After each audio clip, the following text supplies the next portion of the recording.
نحمده ونصلي على رسوله الكريم اما بعد فاعوذ باللہ من الشیطان الرجیم بسم اللہ الرحمن الرحیم۔ نبی اکرم صلی اللہ علیہ وسلم کا ارشاد مبارک ہے، دو نعمتیں ایسی ہیں جس میں لوگ دھوکہ کھا جاتے ہیں، اور جب یہ دھوکہ ہو جاتا ہے پھر اس کا کوئی ازالہ نہیں ہے۔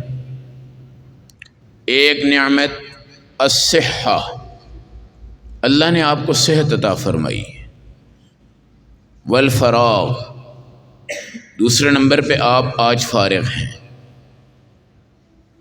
صحت اور جوانی یہ ڈھلتی جا رہی ہے، پگھلتی جا رہی ہے، ہواؤں کے جھونکوں کی طرح بھاگتی جا رہی ہے، آندھیوں کے طوفانوں کی طرح آپ کے ہاتھوں سے نکلتی جا رہی ہے۔ مگر نوجوان صحت کہتے کس کو ہیں؟ جس پر آپ نوکری کریں، جس میں آپ دوڑ لگائیں، جس میں آپ کرکٹ کھیلیں، جس میں آپ جہاز چلائیں، جس میں آپ دوڑوں کے مقابلے کریں۔ اللہ صحت کس کو کہتے ہیں؟ جس میں آپ کے عمل میں طاقت ہو، نیکی میں طاقت ہو، نماز میں طاقت ہو۔ ایک پہلوان وہ نماز 2 رکعتیں کھڑے ہو کے نہیں پڑھتا، اور لڑائیاں میدانوں میں لڑتے ہوئے پوری دنیا کے 4 کونوں میں پہنچ جاتا ہے۔ اللہ کے ہاں یہ صحت مند نہیں ہے۔ اللہ نے ان لوگوں کو مرا ہوا کہا ہے، اللہ نے ان لوگوں کو مردہ کہا ہے، اللہ نے ان لوگوں کو نابینا کہا ہے، اللہ نے ان لوگوں کو بہرا کہا ہے، اللہ نے ان لوگوں کو گنگا کہا ہے۔ یہ بولتے نہیں، دین پر سنتے نہیں، دین کو دیکھتے نہیں، دین کو چلتے نہیں، دین پر صحت کو استعمال کرتے نہیں، اور یہ پگھلتی جا رہی۔ حفصہ بنت سیرین بہت بڑی تابعیہ اللہ والی ہیں، کہتی ہیں نوجوانوں پکڑ لو اس صحت کو، پکڑ لو اس وقت کو، یہ تمہارے ہاتھ سے نکلے گا۔ پھر ایک ایسا عمل آئے گا جب تم کہو گے کاش میں جوان ہوتا، کاش میرے اندر طاقت ہوتی، آج عرفات کے میدان میں چلتا، مزدلفہ کے میدان میں چلتا، صفا کی پہاڑی پہ جاتا، مروہ کی پہاڑی پہ جاتا، بیت اللہ کا طواف نیچے بھی کرتا، اوپر والی منزل پہ بھی کرتا، اس سے اوپر والی منزل پہ بھی کرتا۔ اب ڈاکٹر کہتا ہے تم نے 1 قدم بھی نہیں اٹھانا، تمہارا گھٹنا نکل جائے گا، تم نے جھک کر کوئی چیز نہیں اٹھانی، تمہاری کمر کے مہرے بالکل فارغ ہو چکے ہیں، تم نے ذرا سا آگے نہیں بڑھنا، تم دل کے مریض ہو، تم نے 1 سیڑھی نہیں چڑھنی ورنہ تمہیں اٹیک ہو جائے گا۔ آج تمہیں کچھ نہیں ہے۔ اب دھوکہ ہم نے کھایا ہے اور ساری زندگی ہم نے گزار دی، اور ہم بڑھاپے کا انتظار کر رہے ہیں کہ جب بوڑھے ہو جائیں گے تو نیکی کریں گے، بوڑھے ہو جائیں گے تو نیکی کریں گے۔ امام ابن تیمیہ بہت بڑے اللہ والے ہیں، ان کے بارے میں آتا ہے کہ جب حدیث پڑھاتے تھے تو جب واش روم جاتے تھے اپنے شاگردوں سے کہتے تھے اب میں واش روم میں تو حدیث نہیں پڑھ سکتا، مگر تم واش روم کے باہر کھڑے ہو کر اونچی اونچی آواز سے پڑھنا، میں تمہاری حدیثیں سنتا جاؤں گا، میرا وقت ضائع نہ ہو جائے، میرا وقت ضائع نہ ہو جائے۔ اور جوانی کیا خوبصورت! سعد بن معاذ رضی اللہ تعالی عنہما اتنے بڑے صحابی ہیں، 6 سال اسلام میں رہ کے شہید ہوئے ہیں، 6 سال اسلام میں رہ کے شہید ہوئے ہیں۔ اپنی جوانی کو دین پر اتنا استعمال کیا کہ جب ان کی موت کا وقت آیا تو اللہ کا عرش بھی جھوم اٹھا، اللہ کا عرش ہل اٹھا، اور میرے نبی نے فرمایا سعد بن معاذ کے جنازے میں 70,000 فرشتے آسمانوں سے اتر کر کھڑے ہیں۔ پھر صحابہ نے ایک دن ریشم کے رومال دیکھ کر کہا کہ یہ کتنے خوبصورت ہیں۔ آپ نے فرمایا جو سعد بن معاذ میرا صحابی جنت میں ہے، جو وہاں ریشم کے لباس اس کو ملے ہیں، وہ اس سے بھی زیادہ خوبصورت، اس سے بھی زیادہ خوبصورت ہیں۔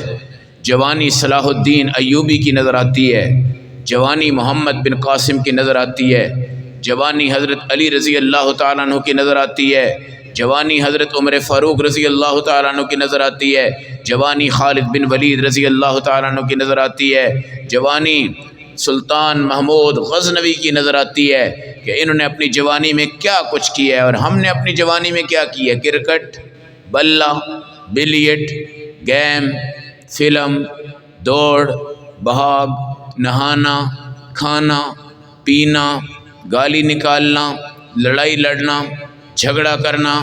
ایک کال آئے گی، سارے پہلوان بن کے غنڈے بنیں گے اور گاڑیاں توڑیں گے، لوگوں کو ماریں گے، پتھراؤ ہوگا، سب کچھ ہوگا، مگر دین کے معاملہ میں وہ صفر ہیں، دین کے معاملہ میں وہ صفر ہیں۔ اس لیے میرے نبی نے کہا ہے دھوکہ کھا جاؤ گے جب تم نے الماری بنائی ہے، سیف الماری، اس کے تم نے خانے رکھوائے ہیں، اس میں کپڑے رکھنے ہیں، یہاں کتابیں رکھنی ہیں، یہاں پیسے رکھنے ہیں، یہاں تسبیح رکھنی ہے، یہاں تمام چیزیں رکھنی ہیں، اور بندہ وہی ہوتا ہے جو وہاں ہر چیز کو رکھتا ہے اور اس کی الماری بھر جاتی ہے، ورنہ وہ کھولے خالی، کھولے خالی، کھولے خالی، کھولے خالی۔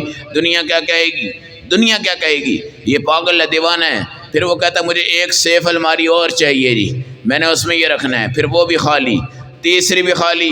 ہم الماریاں بنا کے بیٹھے ہوئے ہیں، ایک نماز کا خانہ ہے، زکوٰۃ کا خانہ ہے، رمضان کا خانہ ہے، سحری کی برکت، افطاری کی برکت، توبہ کی برکت، حیا کی برکت، تقوی کی برکت، اللہ سے ڈرنے کی برکت۔ دیکھو آپ نے الماریوں میں کتنا کچھ جمع کیا ہوا ہے اور ان الماریوں میں کتنا کچھ رکھا ہوا ہے، لیکن یہ الماری جو دل کی ہے اس میں ایمان کو رکھو، ایمان کو رکھو، ایمان کو رکھو، شیطان نہ رکھا کرو، شیطان نہ رکھا کرو۔ یہ رمضان آیا ہے، اس میں بھی اگر آپ کا دل ایمان کی طرف نہیں منتقل ہو رہا تو گر کر اللہ کے سامنے آ جاؤ، توبہ کرو۔ آپ نے اندازہ لگایا ہے، آپ کال کرتے ہیں بھائی ابراہیم السلام علیکم، جی وعلیکم السلام، بھائی کیا ہو رہا ہے؟ جی کچھ نہیں، جی کچھ نہیں، فارغ ہوں۔ کیا ہوں؟ فارغ ہوں، کچھ نہیں کر رہا۔ اچھا، پھر آپ نے فون کیا، ہاں بھائی ابراہیم کیا حال ہے؟ جی السلام علیکم، وعلیکم السلام۔ بھائی بیزی ہو یا فارغ؟ جی بیزی ہیں۔ کیا ہیں؟ بیزی ہیں۔ کس کام میں؟ دکان میں۔ بیزی ہوں بازار میں، بیزی ہوں سبزی لینے جا رہا ہوں، بیزی ہوں واش روم میں ہوں، بیزی ہوں غسل خانے میں ہوں، بیزی ہوں دوست کے پاس بیٹھا ہوں، بیزی ہوں گیم کھیل رہا ہوں، بیزی ہوں ٹی وی دیکھ رہا ہوں، بیزی ہوں فیس بک دیکھ رہا ہوں، بیزی ہوں سوشل میڈیا دیکھ رہا ہوں، بیزی ہوں کسی کی پنچایت کر رہا ہوں، بیزی ہوں کسی کے مقدمے کر رہا ہوں، بیزی ہوں عدالت میں ہوں، بیزی ہوں کچہری میں ہوں، بیزی ہوں تھانے میں ہوں، بیزی ہوں بازار میں ہوں۔ کبھی آپ نے یہ جواب سنا ہے کہ میں بیزی ہوں قرآن پڑھ رہا ہوں، میں بیزی ہوں نماز پڑھ رہا ہوں، میں بیزی ہوں تراویح پڑھ رہا ہوں، میں بیزی ہوں استغفار کر رہا ہوں، میں بیزی ہوں سبحان اللہ پڑھ رہا ہوں، میں بیزی ہوں اللہ کو یاد کر رہا ہوں، اور میں بیزی ہوں اپنی قبر کے بارے میں تصور کر رہا ہوں۔ تو میرے بھائی ہم دھوکہ کھا رہے ہیں۔ اگر جوان یہ کہے نا میں نے دھوکہ نہیں کھایا، تو وہ داڑھی والا ہو، وہ ٹوپی والا ہو، 5 وقت کی نماز والا ہو، مسواک اس کے جیب میں ہو، سبحان اللہ اللہ اکبر سے اس کے راستے منور ہوں، استغفار سے اس کی راتیں منور ہوں، فجر کی نماز سے اس کی صبح کی چمک ہو، ظہر کی اور عصر کی نماز سے دن کے اجالے ہوں۔ یہ ساری کائنات ہے، اللہ رب العزت نے آپ کو یہاں چمک دینے کے لیے بلایا ہے، اور اپنی الماریاں بھرنی ہیں، خزانے بھرنے ہیں، اپنا لاکر ہے، اپنے دراز ہیں، اپنی چابیاں ہیں، اپنی الماریاں ہیں، اپنا سب کچھ ہے۔ تو بیزی وہ نہیں ہوتا جو بیوی اور بچوں اور بازاروں اور دکانوں اور پیسوں اور محلوں اور تمام چیزوں میں ہو۔ بیزی وہ ہوتا ہے جو ہر وقت نماز میں ہو، ہر وقت قرآن میں ہو، ہر وقت ایمان میں ہو، ہر وقت اعمال میں ہو۔ صحابہ بیزی ہیں، صحابہ بیزی ہیں۔ اگر آپ صحابہ کو کال ملاؤ، قرآن کیا کہے گا؟ تراہم رکعا سجدا، تراہم رکعا سجدا۔ صحابہ کے پاس وقت نہیں ہے، کیوں؟ وہ رکوع اور سجدے میں ہیں۔ کس میں ہیں؟ رکوع اور سجدے میں ہیں۔ اب صحابہ کے بارے میں جب دروازہ کھٹکا جاتا تھا، پوچھا جاتا تھا کہاں ہیں سیدنا ابو بکر صدیق؟ وہ ہجرت پہ ہیں۔ کہاں ہیں حضرت علی؟ وہ خیبر کے میدان میں ہیں۔ کہاں حضرت عمر فاروق؟ بیت المقدس کو فتح کرنے گئے ہیں۔ کہاں حضرت عثمان غنی اللہ کے راستے میں بانٹنے کے لیے گئے ہیں؟ کہاں ہیں خالد بن ولید 100 مرتبہ اللہ کے راستے میں لڑنے والے مجاہد ہیں؟ سلطان صلاح الدین ایوبی کدھر ہے؟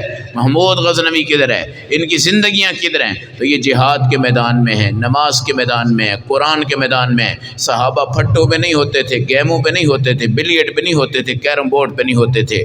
اب میرے بھائیو، یہ رمضان کا روزہ گزارنے کے لیے بھی مسلمان ایک ایک موبائل خریدتا ہے اور کہتا ہے یار میں اس پہ ذرا بیزی رہوں گا، میرا روزہ گزر جائے گا، میرا روزہ گزر جائے گا۔